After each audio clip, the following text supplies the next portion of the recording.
Halo semua, salam sejahtera Malaysia. Selamat datang ke channel Fels Lifestyle. Tuan-tuan Bapak yang amat dihormati, terima kasih kerana bersama di dalam channel ini. Saudara-saudara yang amat saya hormati semua, tuan-tuan dan puan-puan, mesti ada di antara anda semua yang menonton video ini bertanya-tanya, adakah Mahathir sebenarnya memang bersalah? Bersalah sebab apa?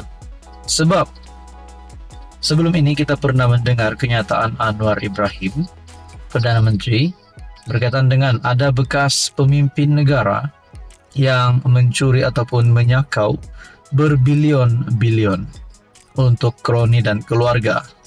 Dan pada akhirnya ramai yang berkata bahwa kenyataan itu adalah untuk Tun Mahathir. Bahkan Mahathir sendiri yang mengakui bahwa kenyataan PMX itu ditujukan kepada beliau. Nah, persoalannya, adakah memang Mahathir benar-benar bersalah? Bahkan kita juga tahu kedua-dua anak Mahathir yang terlibat dengan pengisytiharan harta. Bahkan dikatakan juga oleh anak bekas Perdana Menteri itu bahwa Tun Mahathir lah yang menjadi sasaran mereka untuk disiasat. Nah, persoalan yang paling utama di dalam hal ini, adakah Tun Mahathir akan ditahan, akan ditangkap?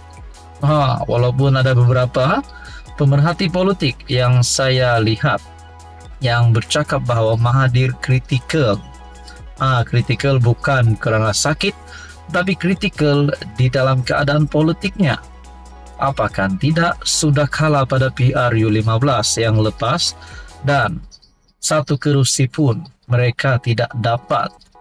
Nah, saudara-saudara, berkaitan dengan itu saya tidak mahu panjangkan, tetapi berkaitan dengan persoalan adakah Tun Mahathir akan ditahan ataupun ditangkap. Nah, ini satu pengakuan daripada SPRM yang pasti mengejutkan.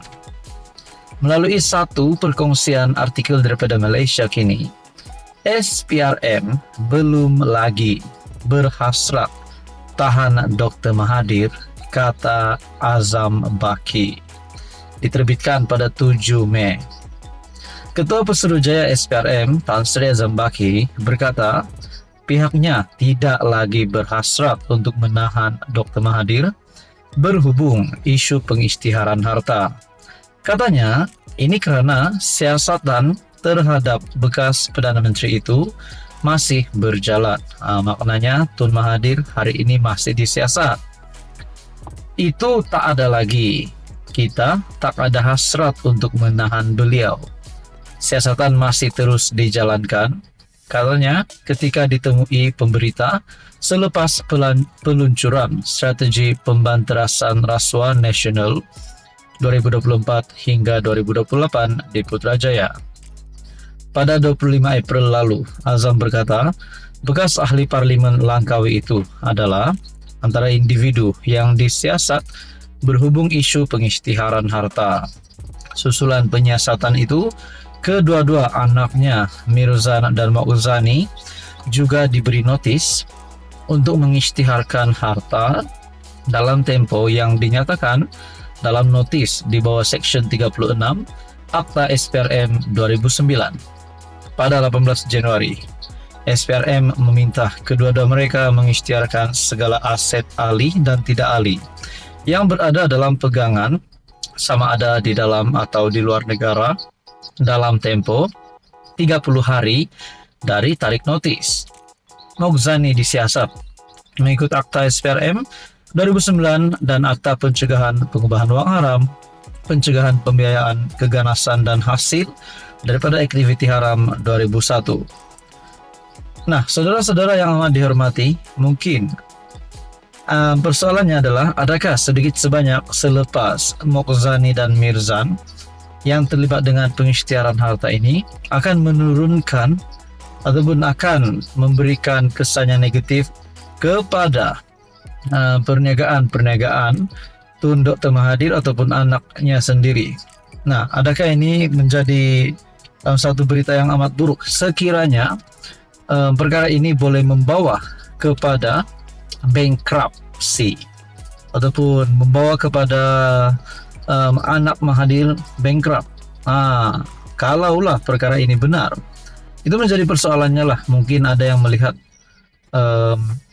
dua anak bekas PM ini yang diminta untuk mengisytihar harta, adakah mereka melakukan kesalahan? Nah, mungkin itu boleh menjadi persoalannya. Adakah ini akan memberikan kesan yang negatif kepada anak Mahathir dan Mahathir sendiri? Jadi saudara-saudara, apa komen Anda berkaitan dengan isu ini? Sekian saja, teruskan bersama di dalam channel ini. Halo semua, salam sejahtera Malaysia. Selamat datang ke channel Fels Lifestyle. Terima kasih kerana bersama di dalam channel ini. Saudara-saudara yang amat dihormati, pilihan raya kecil Kuala Kubu Baharu 11 Mei yang menjadi tumpuan ramai orang. Nah, sebelum ini kita dikejutkan dengan kenyataan MCA yang enggan berkempen untuk calon daripada DAP, yaitu Pang Soktau ataupun calon daripada Kerajaan Perpaduan. Dan selepas keengganan MCA itu, saya juga ada mempersoalkan adakah MCA akan keluar daripada gabungan Kerajaan Perpaduan ataupun keluar terus daripada Barisan Nasional. Nah, di sini ada satu gesaan untuk MCA melakukan perkara ataupun tindakan sedemikian. Menurut Syahbudin yang berkata, jangan bertangguh lagi. Sebaiknya MCA keluar dengan segera. Kesimpulan paling mudah yang dapat dilihat daripada apa yang dinyatakan oleh Presiden MCA Wee Ka Siong dalam temu bual podcast KS semalam ialah parti itu seperti sudah jadi orang asing dalam Barisan Nasional. Ia bukan saja disebabkan MCA sendiri semacam menjauhkan diri daripada pendirian BN seperti enggan membantu calon DAP di Kuala Kubu Baharu, malah pendirian yang dikatakan atas nama BN pun. Misalnya, keputusan gabungan itu untuk terus bekerja sama dengan PH selepas PRU16 tidak dibawa dibincangkan dengan parti itu.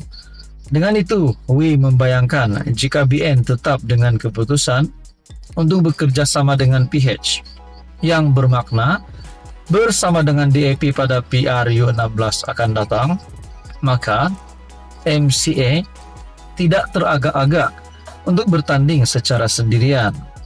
Saya tergamam bila Presiden UMNO kata BN akan teruskan kerjasama dengan PH selepas PRU16, kerana kita tidak pernah bincangkannya di dalam mesyuarat BN.